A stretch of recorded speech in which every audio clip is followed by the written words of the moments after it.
Which, and that's what LO3b is. which the cyclone has shown us is one of the most significant variables right now. Thank you so much.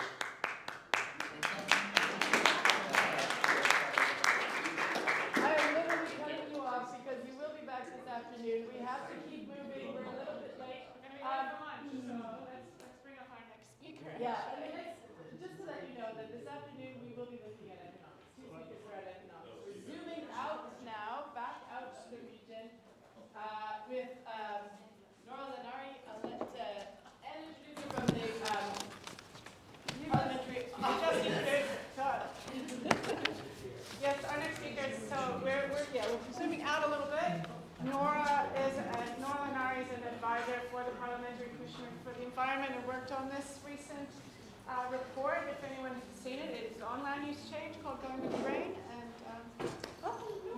Kia ora tātou, ko Nora Lenari toko ingoa. As Anne said, I'm an advisor for the Parliamentary Commissioner for the Environment, or PCE for short. It's quite a long name. The PCE is an independent officer of Parliament, and has quite broad powers to investigate different environmental concerns across the country. And so we are independent of the government of the day. We answer to Parliament as a whole. So we're not part of the Crown, just to clarify. And in May this year we released 2 linked reports. A main report called Going with the Grain, Changing Land Uses to Fit a Changing Landscape. And at the heart of that report is the question of land use change in New Zealand. And it was released together with a case study report that investigates how land use change might happen in 2 case studies, one in Southland, Murihiko, and one in Te Tai Tokerau, Northland. But I won't delve into these. That was quite a sort of detailed technical modeling exercise, and it's very specific to those places. So I will be talking about the main report, Going with the Grain. And in this report we explore some of the drivers behind land use change, sort of at the national level, and how they manifest in different places. And we also discuss some strategies, how we might go about land use change. So I will, those are the sort of the 2 things I will discuss today. They're mostly quite general, but I will try and make them tangible to Tairāwhiti. So the first key driver is that based on what we want our freshwater to look like, or what we want our freshwater to look like, about 1/3 of the catchments across New Zealand will need to undergo some sort of land use change. So what you see here in the different colors are all the catchments across New Zealand that have an excess contaminant load of either nitrogen, phosphorus, sediment, or a combination of the 2 or 3 of them. And as you can see, Tairāwhiti is blue. You know all of this. There's quite a lot of sediment here due to erosion issues, and a little bit of phosphorus in pink as well. I have a similar map for biodiversity, which is at the very end of the presentation. I didn't include it here, but with link to that, I can, if we have time, I can very briefly talk about biodiversity credits, if it's of interest. The second point, and again you will all know this, is that climate change makes things probably worse. A lot of the environmental problems that we have will get made harder by climate change. This is a picture of the aftermath of a cyclone Gabrielle. But it is not just pine forests that is the problem, or pine plantations. This picture shows hillside erosion in the Hawke's Bay that used to be pasture, and the forest is actually holding up the rest of the hill. The point is that even keeping our current environmental problems the same will be quite hard with a changing climate. Think, extreme events, for example. The third driver is that both local and national governments have done quite a lot to try and improve the environment. Unfortunately, a lot of these policies have happened in silos. So there's climate change stuff, there's freshwater stuff, and there's biodiversity stuff. And all of these different rules have become a bit confusing, especially for landowners or land users, to know what exactly needs to happen on a given piece of land at what time and how it all connects together. And some people have just stopped doing things because it's like deer in headlights. And then finally, the fourth problem is that the same activity or the same land use can have very different impacts depending on what sort of land type we have. So this is what Kerry was talking about. This is actually a screenshot of this landslide and connectivity model developed by Manaki Fenua, and shows, I think, in dark red, the high connectivity and high landslide susceptibility. And so those are, for example, areas where plantation forestry is particularly risky. But the main sort of takeaway from this is that the hotspots exist in the environment where the same activity, forestry or also certain types of farming, can have very different impacts. So here it's sediment and erosion. In other parts of the country is where nitrogen just flows through the soil and goes directly into your drinking water, for example. So those are the four drivers. And this brings me to some of the strategies that we could use to go about land use change. So the first one is basically, so I have three here and then a fourth one on the next slide. And the first one is basically what you are doing here. We need to bring some of this decision making about environmental issues closer to the people, to the local people that are on the ground. And this raises then questions about how do we bring the community of a place together? How do we include land users? How do we include land owners? How do we include residents? How do we include Mana Whenua? And it is quite important to address this head on, because the alternative to collaboration between people of a community or of a local place is usually regulation from central government. And that is usually pretty blunt. I mean, it's not targeted to your community and your needs. And while there is obviously a need in some cases for sort of blunt environmental regulation, it's really tricky if this is what is leading the change. You want to be leading the change from a collaborative approach and have the blunt regulation more sort of as a backstop if nothing else works. And additionally, it is usually cheaper and more effective if you can come together as a community and agree on a way forward that actually suits your region, because everywhere is so different, not only in terms of your natural environment, but also in terms socially and culturally. But I do appreciate it's not an easy task. Second point is that to make informed decisions and make informed deliberations about the environment and what land uses can go where, you as a community need really good information and data about your environment. And that is not only easily accessible, cheaply accessible, but that is also understandable. And in a lot of places in New Zealand, this is not necessarily the case because we just don't have that data and information infrastructure. And thirdly, and this ties into Jonathan's presentation, we need to be upfront about the cost of shifting land uses and who is going to pay. You as a region, Tairāwhiti, has had it really tough, and as Jonathan has outlined, there is an argument around need, that you need funding for to address the environmental concerns. But as you have seen from the other map, there are other regions in New Zealand where there are also really big environmental issues, different ones, but also big ones. And the reality is that the scale of the environmental challenge is such that it is unlikely that the government can pay for it all. So we need to have a really informed debate about who is going to pay for what, where does the responsibility lie. And there are principles, like Jonathan has outlined, to inform this debate, which might be useful for you.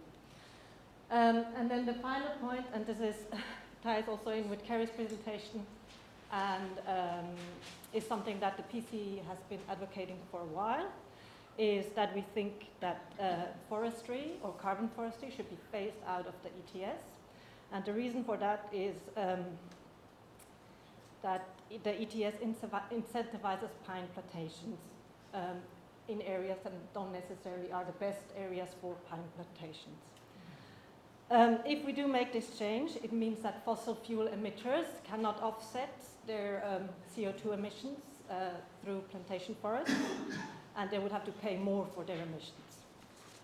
What this means in reality for you is that you probably would have to pay more for your petrol in your car, but it would also mean that there might be more money in the pot, which could be committed to fund, for example, alternative forestry or native canopy, native forestry, especially in areas where other types of land uses cannot be sustained.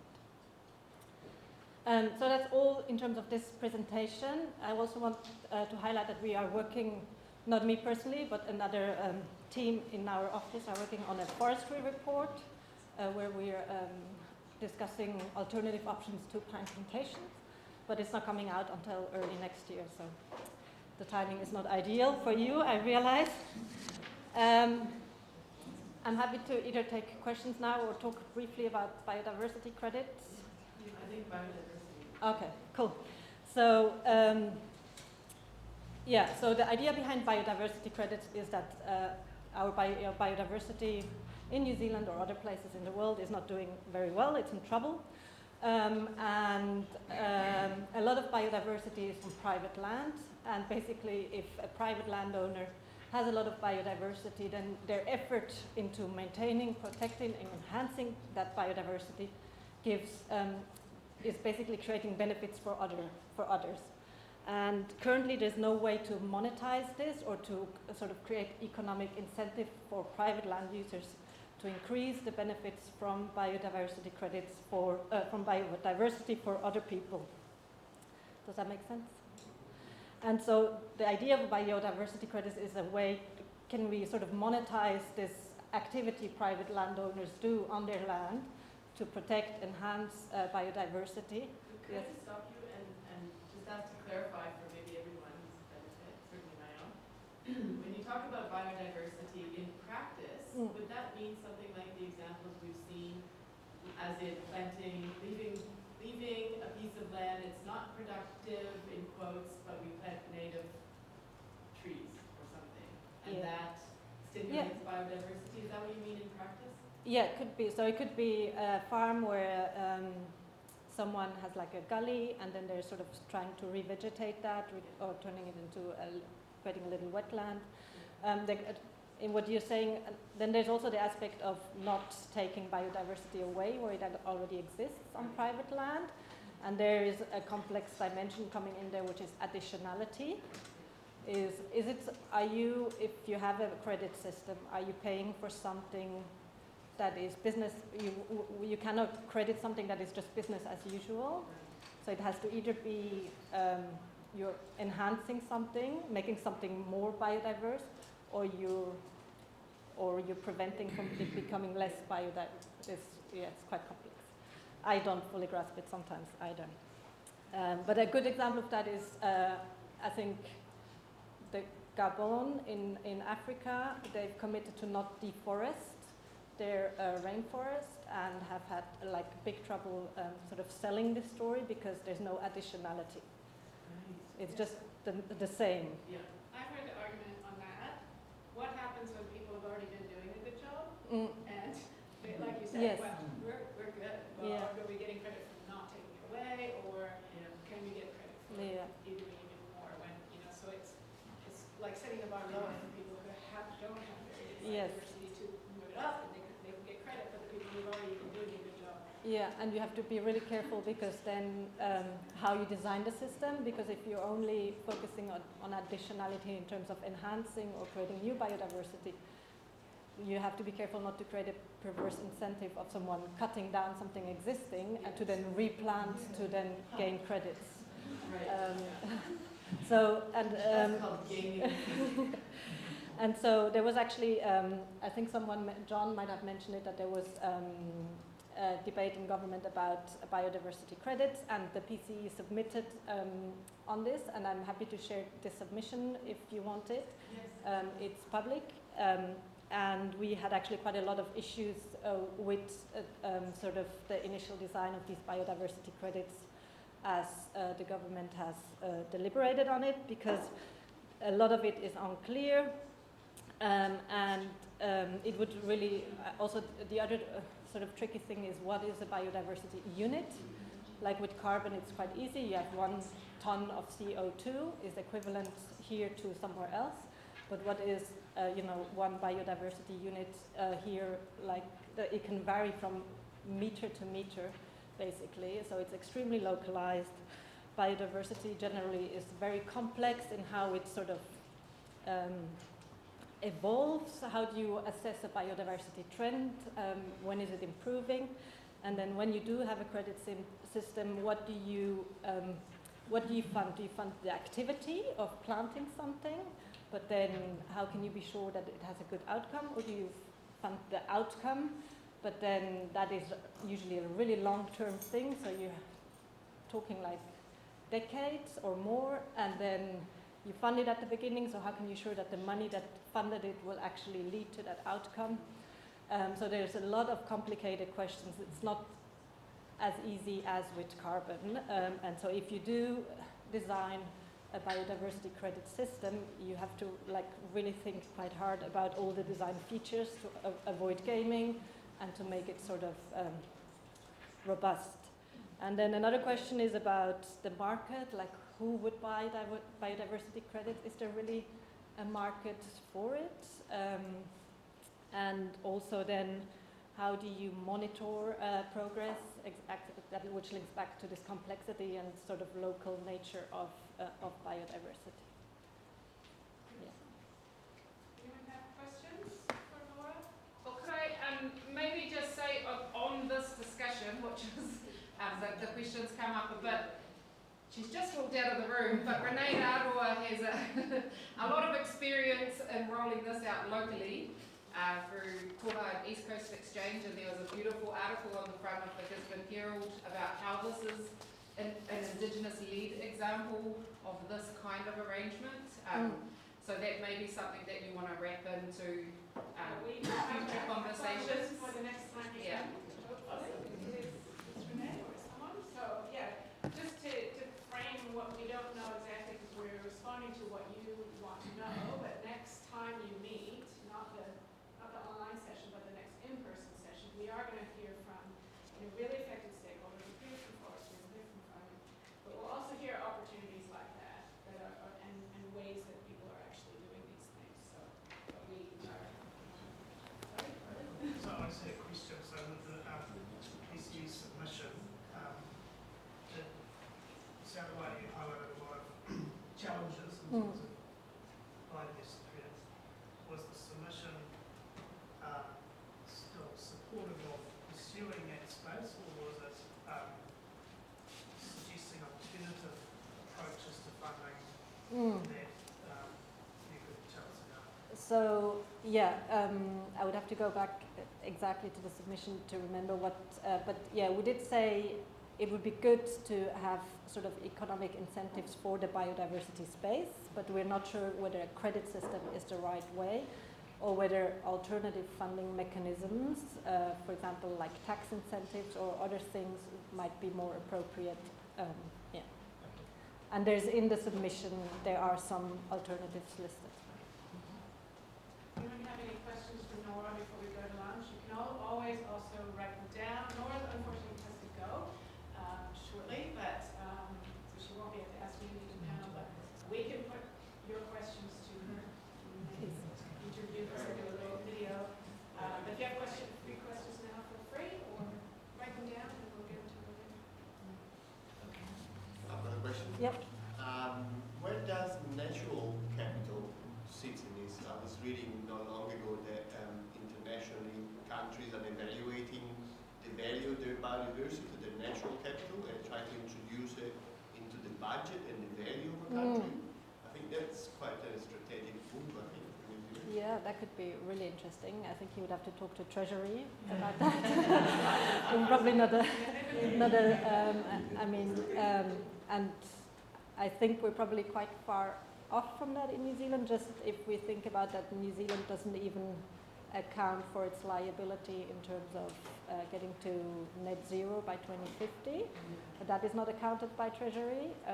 So, yeah, I don't know. But maybe Jonathan has well, more I ideas. could just comment that the United Kingdom had what was called the Natural Capital Committee, which was chaired by a very distinguished economist, Dieter Helm. There's lots of material on the website produced by the Natural Capital Committee, which looked at the whole issue of how you might integrate natural into the Crown accounts or government accounts. And Dieter has written a book, he's written lots of books, but a very recent book called Legacy, rethinking essentially how we do economics, taking natural capital very seriously, and I recommend that to Dieter Helm Legacy. It's online, you can have a look. He's got a website. We'll put that on our platform, links to it. So thank you. Good stuff. I think we should. We're 15 minutes late to lunch, and Nora has got to get going. Thank you so much.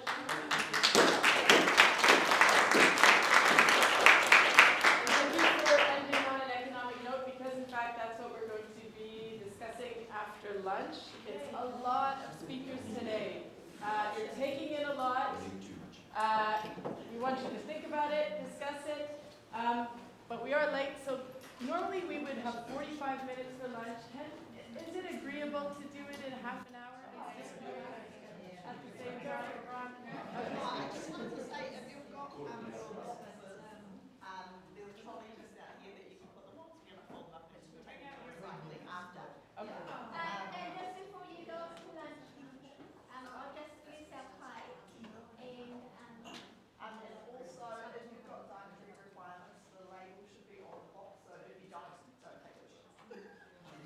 so before you go, I'll just bless our pie and then you can go off and do that. So, no mai e ngā hua e hora nei o te wā o te ngākina o te waitai. O te wai Māori, nā tāne, nā rongo, nā tangaro, nā maru, korangi nui e tui hōnei, ko papatua nuku, e takoto nei tūturu whakamau kia tīna. Haumi e hui e take. And my last little point, the way we use land needs to change. I think we should just go back to hoki atu ki ngā tikanga o rātou mai. I keep hearing this, it's complex, but in my world view where I am the ecosystem is me, and it's not hard. So we just have